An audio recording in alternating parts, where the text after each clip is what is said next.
Welcome to Shoe Time in the Morning with Mitch. Ladies and gentlemen, welcome back to Shoe Time in the Morning with Mitch.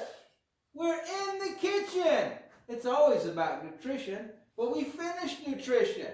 Now here's the key. We want you to understand that this stuff we've learned in nutrition is not just something that you should be studying for a test. One day, you will be an older individual. You'll be in high school. Hopefully you go to college. After college, you'll be on your own in the adult world, starting a family eventually, living your adult life. All right, Mr. Moore-Hemwig, Mr. Mitchell, just seeing if you're paying attention. Do you guys both have children, correct? Correct. Who's responsible for feeding those children when they're younger? I was.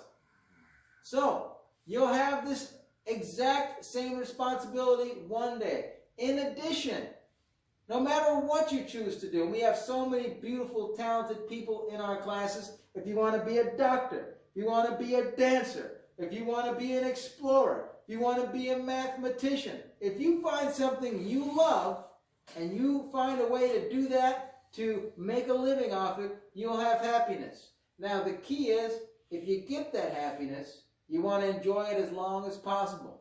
I think we both, all three of us, know some folks who are 35 and they have a hard time moving from point A to point B, can't walk up a flight of stairs. And then we probably each know a person who is 85 or 90 and still walks around and moves and has a sharp conversation like they're 20 or 30. And that is because of taking care of themselves. So the nutrition stuff we just learned is more so than anything else going to stick with you. Now we're going to move into the 5 areas of fitness. The 5 areas of fitness. Our body is all about balance. And there are 5 areas of fitness that we need to have balance in. And the way we get there is through proper nutrition, exercise, and sleep, like we've been saying. The first area we're going to talk about is body composition. What is body composition? That's a heck of a question, and I'm glad you asked. Here's the deal. Many people take weight as being the key unit of body health. And guess what? That's a misnomer, and it's completely and incorrectly wrong. Why? Because weight is the measure of simply one thing: the pull of gravitational force on your body towards the face of Earth. I'm standing up, my body's being pulled towards the ground. All right, if I were a little higher up and I drop something, it's going to fall towards the ground. Well, I'm already on the ground, so Earth has this constant gravitational pull. So if I were to put a scale between my feet and the ground, it's going to tell me how much my mass is pulling against gravitational force, or how much gravitational force is pulling my mass, based upon how big I am. And that's how we get weight. But here's the difference. Mr. Mitchell, how much do you weigh? I weigh 185. Mr. Shoemake happens to also weigh 185. Well, you see the difference? We got a little height difference, all right? Maybe a little width difference, maybe a little muscular difference. We're the exact same weight. Does that mean that we are in any shape, way, or form out of shape because we weigh the same weight but we have different heights? No, it has nothing to do with it. Nothing to do with it at all. All right? Matter of fact, one of the things that we learned in our calculator was the BMI, the body mass index. And that was created way back when, before working out was a thing, before there were a lot of athletics going on, and everyone kind of did the same thing. And it has an okay basis for starting, but it's wrong in many ways. For instance, me, 5'8", 185 pounds, give or take 2 or 3 pounds, depending on what I've eaten or how much water I've drank. I'm considered overweight, even though I have a lot of muscle on me. Mr. Marhimic, how about yourself? How much I weigh? Well, how was the body mass index when we got it tested last time? What did it say? I was labeled as obese. And how much do you weigh? Naked or clothed? Let's go with natural. Okay. Probably right now about 208. 208 pounds. All right. Now, at your height, what's your height? 5'8" and 1/2. 5'8" and 1/2. All right. At 209 pounds, he's short and squatty, short and squatty. Now, what they mean short and squatty? He works out hard, guys. He really does every day. He does. Say what you want about him. He works out hard every day. He does a lot of burpees, push-ups, all that stuff. He's in pretty good shape. Now, is he a bodybuilder? No, but that's not his goal. He was an athlete. He was a really good athlete. But he's in good shape. He's not obese, but according to that chart, he's obese. So the number one thing we got to get you to understand is why people tend to think that way and how to not think that way. And it all comes down to body composition. So just like Mr. Mitchell has a lot more height than I do, but he weighs the same, it's because I have more muscle on my body than Mr. Mitchell does. Does that mean he's a weak guy? Of course it doesn't. But the point being that I am shorter and more stout. All right, I have a lot more muscle on my body. All right, am I as spry as I was when I was 17? Probably not. But your body will build fat eventually. And what is the purpose of fat? We learned this. Fat is storage of energy for later. So your body composition is based upon your lean muscle to fat ratio. So that's the number one thing that we're going to learn about body composition. Your lean muscle to fat ratio. Now, here's the deal.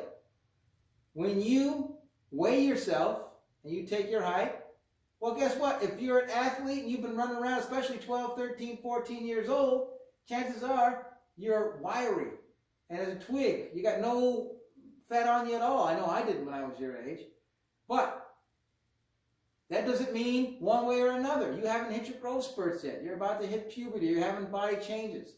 Right? If you have a little bit of fat on you, sometimes people think the answer is to grow, to get rid of fat by restricting what they eat. When what they really need to do is eat enough protein and a healthy, balanced diet and do enough exercise to where they build muscle because they may not have enough muscle. So, muscle to fat is the body composition, and we're going to learn about this all week, utilizing a number of different methods. So, when you look in the mirror, don't be trying to look like what the models look like on Instagram. A lot of that is either filter or Photoshop. A lot of that is more or less tricks of the eye, if you will, all right? Be happy with what you are when you look in the mirror, but be honest with yourself, all right? If you have a little bit of extra fat, don't worry about it right now. You do want to work out and be healthy. That's the key. When you hit your growth spurt and you start to become a young man or a young woman, then you can start manipulating your body into the ideal. But the key is you don't want to ever starve yourself. Everyone here did the caloric needs and the basal metabolic needs. Basal metabolic is how much your body needs to just function at rest, doing all the non-voluntary things. Some people think, well, I'm going to go below that and starve myself. Your body is an efficient, super efficient machine. And if you start starving, your body will start shutting down processes, and you're going to know what? I'm still fat 4 months later because guess what? Your body made the adjustments to make sure it survived. So body mass is fat to lean muscle / tissue ratio. And that's important. And we're going to learn next time around how we can measure that kind of thing. Now, which weighs more, Mr. Shoemaker? Muscle or fat? Great question. Great question. Here's the deal. Muscle is much more dense than fat. Absolutely more dense. So you could have 3 pounds of fat and it spreads out everywhere and you may look puffier and bigger, Or you could have 3 pounds of muscle, which is real small and tight. And guess what? What happens a lot, Mr. Shoemake used to teach with the weightlifting program at Pioneer with Coach Zarlacki. And here's the deal. A lot of times, and I'm just going to use young ladies because this is who normally experience this. We'd have young ladies who would come in and they would start lifting weights at the beginning of the year, and they would start to tone up, and they would start to really have their bodies looking great and being in great shape, and they would, have muscles starting to be defined, and then about halfway through the semester, they would weigh themselves, and they would say, Mr. Shoemake, I gained 10 pounds. What do? I'm getting fat. No, you're not getting fat. You're building the muscle, and you're burning the fat. And that muscular shape is what's going to tone people. So make sure you understand that muscle has more weight than fat. So you could work out until the cows come home and still not move at all on the weight scale, but be burning fat like crazy and replacing it with muscle and still be at the same weight. So don't make the mistake of thinking that A, you have to starve yourself, or B, because you're gaining weight, that you're gaining negative weight, because that negative weight could fall into the positive aspect of the body composition. Body composition O. Muscle to fat ratio. Woo! Reminds me of a question, guys. Talking about body composition. I want you guys, I'm going to answer first, but I want you guys to answer this question if you would. What is the muscle group or muscle when you work is the hardest to work for you? What causes most pain and makes you want to just quit? I'll answer first. It might sound silly, but when I work my gastrocnemius, my calf muscle, I don't do weight, I just do body weight, but I'll get on something like this and I'll hold the rail, I'll go down, it burns. It burns. And I don't like it. But I'm learning to like it. You know what I mean, guys? I'm learning to like that pain. What did Mike Tyson say? I believe he said, discipline is doing something you hate, but do it like you love it. There you go. And Mike Tyson was, Mr. Mitchell? He was a great boxer. Iron Mike. With a name like Iron Mike, he was good. Now, some of you may be familiar with Mike Tyson. If you're not, look up some of his. Just go on YouTube and type in Mike Tyson. Watch some of his highlights. He was dynamic. What does he say about a plan, Mr. Shoemake? Everybody has a plan until they get punched in the face. So, Mr. Mitchell, what muscle group or direct muscle is hardest for you to work, that causes most pain, that makes you just want to quit? I'd say, for me, it was my abs. I'm always trying to get a six-pack. I've been trying to get a six-pack since I was like middle school age, and I never got it. And I think it's basically because it wasn't so much that I didn't do sit-ups and I didn't do twists and I didn't do crunches. I did them. A, I just didn't do enough, and B, I was not lean enough.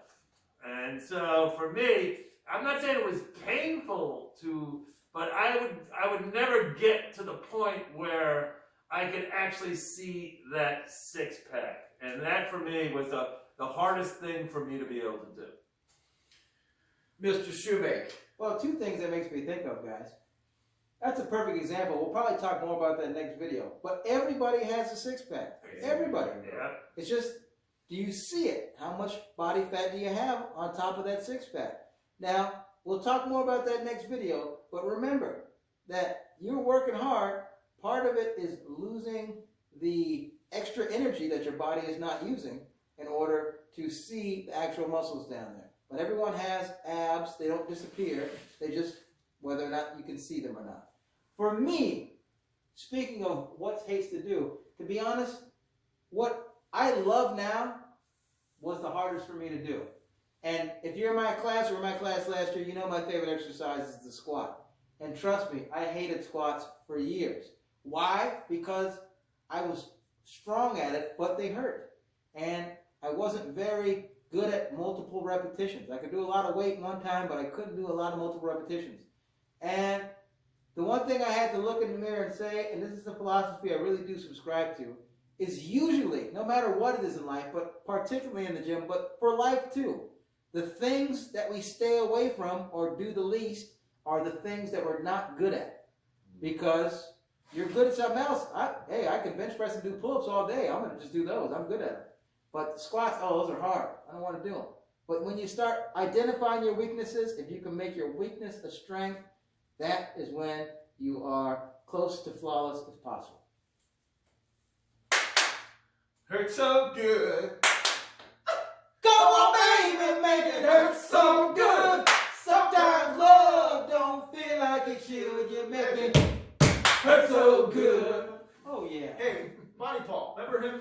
Talk to them a little bit, because you mentioned earlier, it's a great statement. It's a great thought. Some of you are just pretty thick now. You're a little bit uncomfortable. Mr. Shoemate, talk about that, how some of them will just grow out of that. Yeah, there's a young man who's at Leland now. You might know him. Some of you guys might know him. His name is Bonnie Paul. And Bonnie Paul, when he was at Bret Hart, was a little bit pudgy. He wasn't a tiny guy, but he was shorter and pudgy. And he was always a nice guy. He's very hardworking, but he looked like a short, pudgy guy. Guaranteed, next year at this time, you will be taller than you were right now, whether that's 1 millimeter, whether that's 7 inches. Bonnie Paul sprouted when he got to Leland. He gained about 6 or 7 inches. I saw Bonnie Paul when I was at the track working out 2 or 3 days ago, and Bonnie Paul is probably about 6'4", 250, muscular, solid as a rock. All right? Why? Because he didn't look in the mirror and say, I'm fat, I give up. He just was a hard worker. He did what he had to do, and he kept working hard. And your body's going to be your body, guys. So he worked hard, and he worked well, and now he's the prime example of someone who was in 7th, 8th grade, a little bit out of shape, but didn't let that stop him, worked hard, and additionally, just let the nature of genetics take over. When you get height, a lot of you guys have baby fat on you because you haven't had your movement into young adulthood yet. When that comes, you're going to change. So don't be so obsessed with body ideals that you see in the media, because everyone's going to be different. You just want to be the best you that you can be. Sports Factor, what do you got for us this video? All right, it's a tribute to Tiger. I don't know if you guys have heard what happened to Tiger. Tiger Woods, the golfer, got into a really, really bad car accident. He broke his tibia, his fibia, and his ankle, all in his right leg. So he's not playing golf for a while. But my question is, Tiger is considered the GOAT of golf. He's the GOAT because he won an incredible amount of golf tournaments. In fact, he is tied for the record of not major wins, but tournament wins. He is tied for the record. How many? And who is he tied with? Ooh, that's a great question. And I actually happen to know the answer to that. Great. Tiger Woods is the golf what Tom Brady is the football.